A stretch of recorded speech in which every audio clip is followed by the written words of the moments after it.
will you go on record to support an NAACP youth group at the school? And that is for our school board candidates. And I will start with Mr. Wiggin. All right, since this is my last question, I suppose I should first of all say thank you to the Penn Hills NAACP for hosting this event. And I would not be remiss to not express my gratitude. In terms of having an NAACP group, you know, as long as it is inclusive and not exclusive, because I believe that a community is built by building bridges, and Penn Hills has the unique quality of being one of the most culturally diverse communities that we have in Allegheny County. There's so much gentrification that's going on in East Liberty and places like that, where once were African American communities and now they're getting kicked out. And there's some places that are predominantly Caucasian. And what we need to do is take advantage of the unique qualities that we have here in Penn Hills, which is a diverse community, and people can learn. And I believe that inclusion brings tolerance.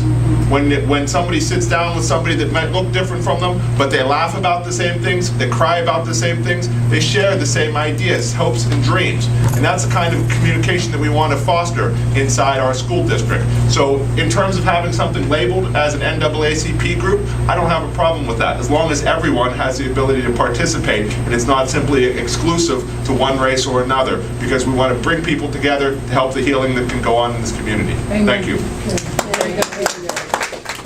Mr. Thompson, same question. Will you go on record to support an NAACP youth group at the school? Again, he answers questions very well. So it's a hard act to follow, but also a great act to follow. They say great minds think alike.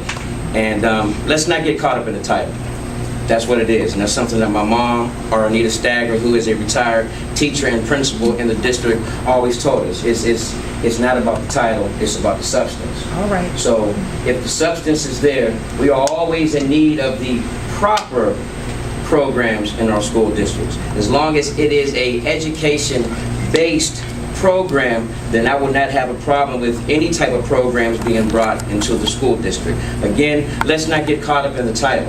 Let's look at what the substance provides for our students, because again, my platform is to return academic excellence to the district. And if that's part of returning the academic excellence to the district, then yes, I'm totally on board. So again, don't look at the title, let's look at the substance. If the substance is there, if the proper people are in place to give out the instruction to the students, meaning they have to have the proper credentials. You can sit up here and say, hey, I have an after-school program, but what are your credentials? You've never been in education. You've never been in the classroom, so on and so forth. You don't know the ins and outs. If it is a education-based program, then yes, I am 100% on board. So it is. And again, thank you for the opportunity. May 16th, vote for Yusuf Thompson Sr. for the school board, and let's work together to bring academic excellence back to the district. Thank you.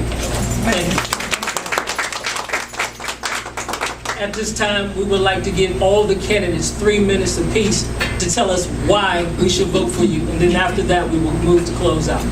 And we will start with Dr. Kincaid. Well, I would just say very briefly, I won't need 3 minutes.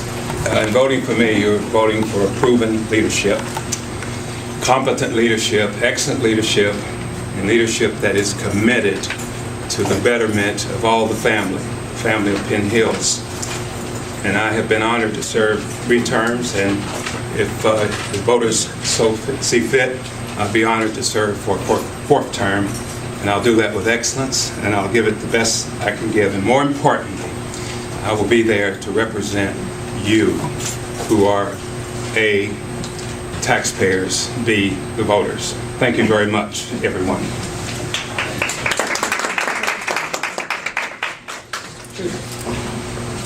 Well, I think what we all need to do is give back to the community. Is that correct? And everybody says here we're all going to give back to the community. So here's how we're going to do it, folks. Myself and whoever else is on council should give back the money that they were paid to take this position, put it back into a fund. I think the controller, the council people, the mayor, everybody gives back the money. Oakmont, they don't get paid in Oakmont to do this kind of work. I don't think we should either. We're going to give back to the community. Okay? We have to look into all this spending that we're doing, and we have to nip it in the bud. And if we can't put this money back into the community and get something done with this sewers problem that we have, okay, then we'll look even deeper. All right? There's lots of ways we can nip that budget, okay, and help people out. And that's my goal, to help people out in the community.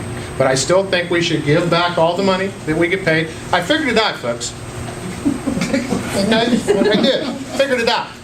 If we all kick in, and by the way, there's some employees up there making more than the sheriff of Allegheny County. Just to let you know that. Okay? That's $23,400. Okay?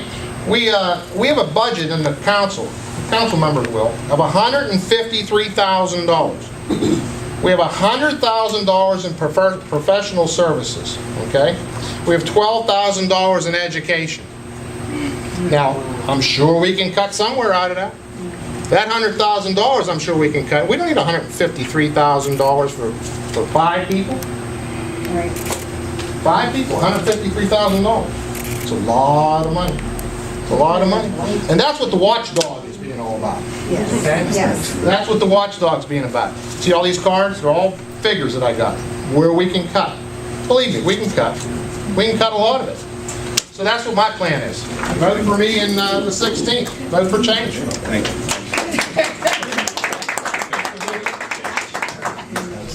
All right, thank you once again, folks, for coming and giving your attention, and I hope to share some good ideas with you tonight.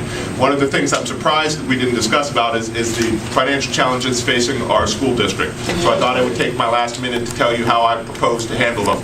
As I said, I believe that we've had some bad decisions that have mortgaged the future of our community. We have an entire generation of children at stake. We need to do our best for them. And in order to follow up on that, I have a 3-pronged approach about how to tackle this plan without raising taxes. One, we're going to try to renegotiate the terms of our debt. We're paying too much in interest. We're spending lots of our budget just servicing the debt that we've now accrued. So we're going to reach out to the lenders, to the institutions, to the state to change the terms of our loans, make it more favorable, and allow us to get out of the red faster. 2, we're going to begin to build public-private partnerships between some of the businesses in the area who are willing to contribute, whether that's going to be naming rights for classrooms, signs around the sports auditoriums, things like that, that are going to get businesses, raise awareness for them in the community, as well as raise money for the school district. I additionally have connections in some of the larger foundations of the area, the Heinz Endowment, the Gates Foundation, and these people have money. And if we propose things to them in the right way, for the right reasons, they will participate. I've already got some people that have given me sort of a tentative, okay, let's see what you got. So I want to run with that idea and show them what we got and show them what we can do and show them how it can help our children. And then finally, I want to get the kids involved and help them raise some money to rebuild the programs that have been gutted because of the budget cuts. My daughter takes violin at the middle school, and she said that instead of having violin classes in small, manageable, teachable units, they've got 45 people that come into the room once. And how are the kids going to learn when one instructor is trying to teach 45 people? We need to bring back our arts programs. We need to bring back sports revenue. We lost $22,000 in cash from football receipts. That's not going to happen again.